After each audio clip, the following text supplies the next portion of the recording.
नमस्कार। आप सुन रहे हैं द बॉलीवुड रेडियो और मैं हूं आपके साथ आकाश। दोस्तों, आज के इस पॉडकास्ट में एक किस्सा राजेश खन्ना का है और बात 70 के दशक की।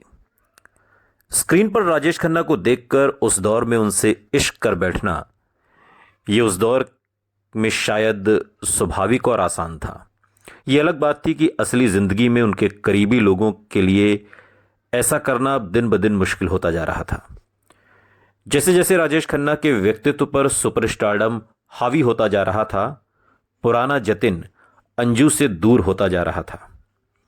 राजेश खन्ना के करियर की तूफानी रफ्तार के विपरीत अंजू का करियर कोई खास आगे नहीं बढ़ रहा था। करियर के इस मोड़ पर अपने रिश्ते को देने के लिए राजेश खन्ना के पास समय भी कम था। शायद इसी वजह से अब रिश्ते में दरार की खबरें उभर कर सामने आने लगी थीं। उस वक्त की फिल्म पत्रिकाओं में शर्मिला टैगोर और मुमताज के साथ राजेश खन्ना के अफेयर के किस्से भी खूब छप रहे थे। ऐसी खबरें आग में घी जैसा काम कर रही थीं। अपने बचाव में राजेश खन्ना ने कहा कि लोग सोचते हैं मैं अपनी हर को स्टार के साथ अफेयर करता हूं या अपनी हर खूबसूरत फैन के साथ सोता हूं। ये सच नहीं है। अगर जज्बात का मेल ना हो तो जिस्म का मेल हो ही नहीं सकता। मैं कोई स्टड बुल नहीं हूं। आप या तो स्टड बुल हो सकते हैं या फिर एक अच्छे एक्टर। भगवान ये दोनों विशेषताएं एक आदमी को कभी नहीं देता। ये बातें राजेश खन्ना ने अपने बारे में एक इंटरव्यू के दौरान उस दौर में कही थी। राजेश खन्ना के अफेयर्स की खबरें लगातार आती रहीं, खासतौर पर मुमताज के साथ फिल्मों की शूटिंग के दौरान उनकी नज़दीकियों की खबरें। वो मुमताज़ को प्यार से मोमू कहकर पुकारते थे। दोनों की ऑन स्क्रीन केमिस्ट्री भी इतनी कमाल की थी कि साथ में की हुई उनकी हर फिल्म सुपरहिट थी। फिल्म निर्माता इस जोड़ी को ज़्यादा से ज़्यादा दोहराना चाहते थे। मुमताज़ ने खुद अपने एक इंटरव्यू में कहा था, शादी में जैसे सितारे मिलाए जाते हैं, हम दोनों की जोड़ी के सितारे मिलते थे। हमारी ट्यूनिंग कमाल की थी। हम दोनों शूटिंग से पहले जमकर रिहर्सल करते, क्योंकि गानों के टिप्स पहले ही हमारे घर पर भिजवा दिए जाते थे। दोनों पड़ोसी थे और आउटडोर शूटिंग के दौरान दोनों की हंसी मजाक और दोस्ती गॉसिप कॉलम्स में चटपटी खबरें बनती थीं। उस दौर के बहुत से हीरो मुमताज़ के साथ काम करने से मना करते थे, लेकिन राजेश खन्ना के साथ उनकी बेहद कामयाब जोड़ी के चलते वो उस दौर की सबसे महंगी अभिनेत्रियों में से एक थीं। अंजू ने बाद में एक इंटरव्यू में कहा कि मैं कभी उन अफेयर्स या अफवाहों पर यकीन नहीं करना चाहती थी, लेकिन हालांकि मैंने राजेश खन्ना को बता दिया था कि अगर मैंने कभी किसी दिन किसी लड़की के साथ तुम्हें रंगे हाथों पकड़ लिया तो उसी वक्त हमारे रिश्ते का दी एंड हो जाएगा।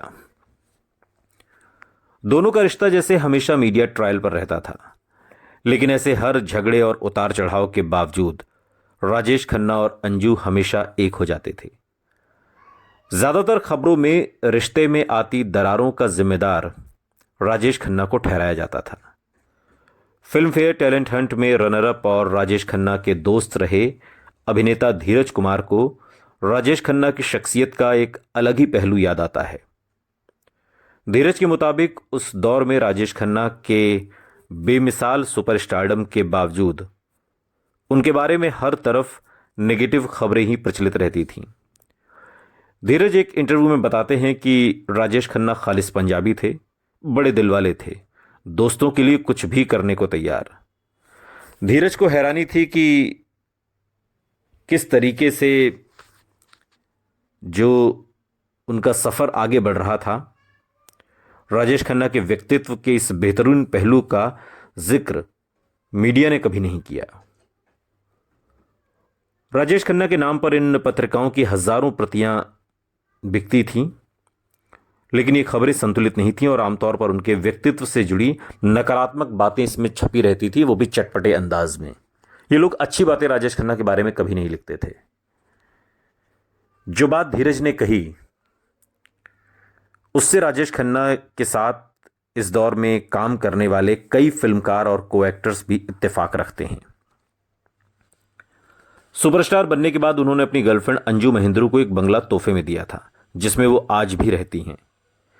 यही नहीं, अंजू ने खुद अपने इंटरव्यू में ये बात कही कि जब भी हम दोनों के बीच झगड़े हुआ करते थे, राजेश खन्ना ही आकर सॉरी बोलते थे और झगड़े को सुलझाते थे।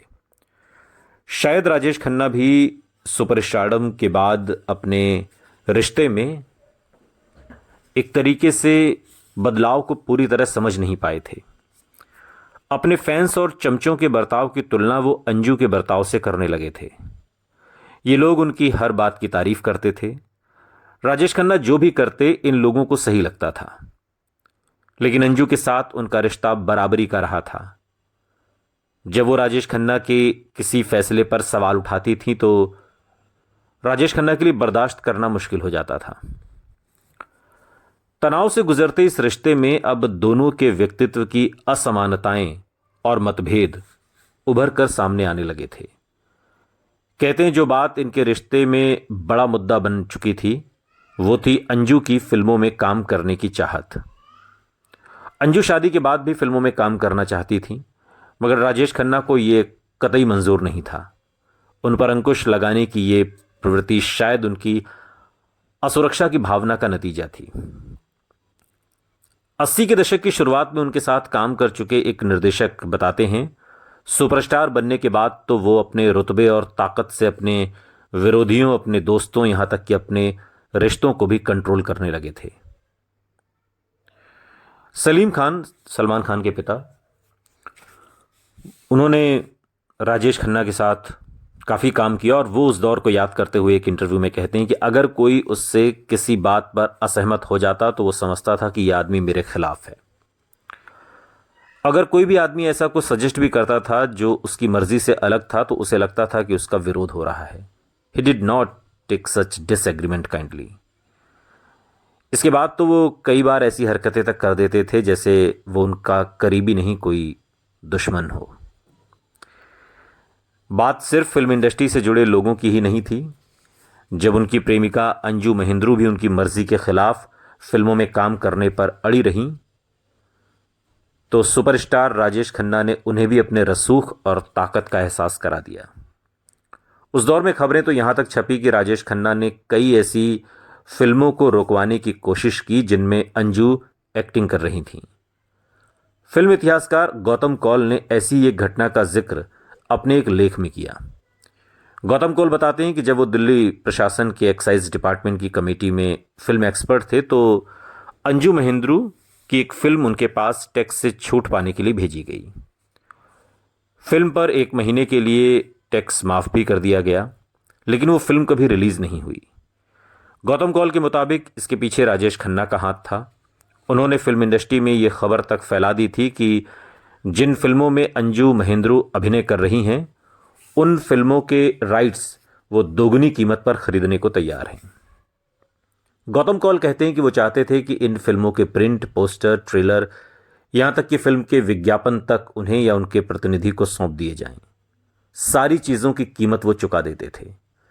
स्टारडस्ट को दिए इंटरव्यू में अंजू महेंद्रू ने खुद भी राजेश खन्ना पर आरोप लगाए थे कि वो उनके करियर को खत्म करने की कोशिश कर रहे हैं और उन्होंने कहा था कि उन्होंने मेरी फिल्म, उसकी कहानी के प्रिंट जब्त कर लिए। वो फिल्म आज तक उनके और उनके पार्टनर शक्ति सामंत के पास है, तब उन्होंने कहा था। और वो चाहते थे कि मैं एक्टिंग छोड़ दूं, इसलिए उन्होंने मुझे एक फिल्म से निकलवा दिया जिसमें मैं संजीव कुमार के साथ काम कर रही थी और 1 हफ्ते की शूटिंग पूरी कर चुकी थी। इन सब बातों की फिल्म इंडस्ट्री और मीडिया में खूब चर्चा होती। राजेश खन्ना ने उसी इंटरव्यू में अंजू के इन आरोपों का जवाब दिया और कहा कि मैंने हमेशा कहा है कि मैं एक घरेलू पत्नी चाहता हूं। वो किस करियर की बात कर रही है जिसका उन्होंने मेरे लिए त्याग कर दिया। फिल्म ज्वेल थीफ जैसे छोटे मोटे रोल के लिए, ऐसे रोल करके आखिर वो कहां तक पहुंच पाती। अहंकार और जिद की स्याही से लिखा गया ये देश के सबसे बड़े सुपरस्टार की मोहब्बत का एक अहम चैप्टर था जो उनके व्यक्तित्व को एक बिल्कुल अलग अंदाज में बयां कर रहा था। फिल्मों के जरिए लाखों फैंस को प्यार का सबक सिखाने वाली उनकी रोमानी फिल्मी छवि से ये बिल्कुल अलग कहानी थी। ये वो राजेश खन्ना नहीं थे जो पहले पर्दे पर दिखाई देते हैं। ये वो राजेश खन्ना थे जो सिर्फ अंजू महेंद्रू को दिखाई देते थे। सुनते रहिए द बॉलीवुड रेडियो, सुनता है सारा इंडिया।